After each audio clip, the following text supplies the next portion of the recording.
The Honourable David Cunliffe. Well, thank you, Mr Chairman. Mr Chairman, I rise, albeit a bit burdened with flu, to take a call on this bill because I think it's a very important bill, sir. We all know that it was dreamed up as a PR stunt to provide cover for a beleaguered government to get the public's mind off scandals like the .com issue. But actually it's part of a much more disturbing trend that is underlying some of the recent actions by this government.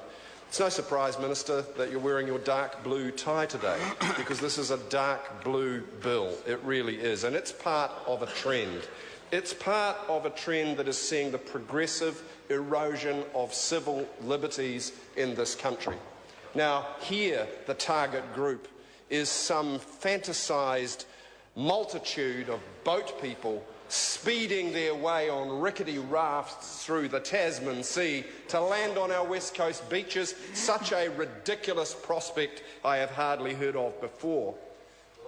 But, sir, it is part of a very serious matter. This bill, as advised by the Human Rights Commission, breaches our international obligations under the International Convention on Civil and Political Rights. It breaches the Bill of Rights Act.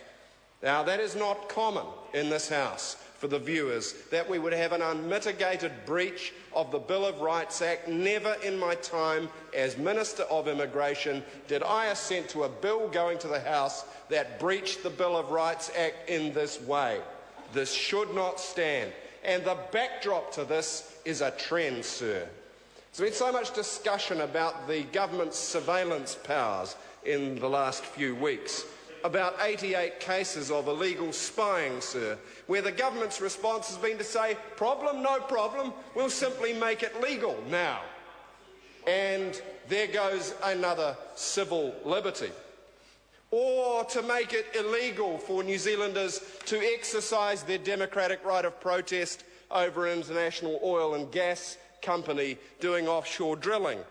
Or, sir, even seemingly mundane things like the unpicking of jurisprudence on the Resource Management Act or the Housing Accords Bill, which completely wreck the judicial process, sir.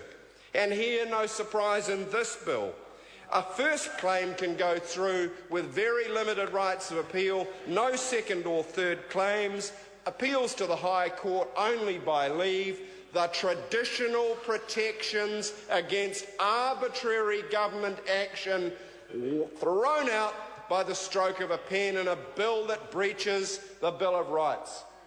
Mr. Speaker, New Zealanders should be very concerned, because that which is done to the least of them, the most vulnerable of them, can be done to all. It is just too easy for this government to say, oh, well, it's about these boat people, these phantom masses that simply do not exist, who can barely cross to Northern Australia, who don't show a dog's chance of getting to New Zealand shores alive. If they did, they should be welcomed with open arms and put straight in hospital, because they'd be near dead. This bill is not only unnecessary, it is not only a travesty of a PR stunt, it is part of a deeply disturbing trend that is seeing the progressive erosion of the civil liberties and democratic protections that generations of our forefathers have fought and died for. New Zealanders should be very concerned. That which we do to the least of them can be done to us. And this dark blue government has no hesitation about taking away the rights of others or the rights of New Zealand citizens. How long will it take before New Zealanders are willing to stand up and member, the time has come for me to leave the chair for the dinner break. This debate is interrupted. I shall resume the chair at 7:30.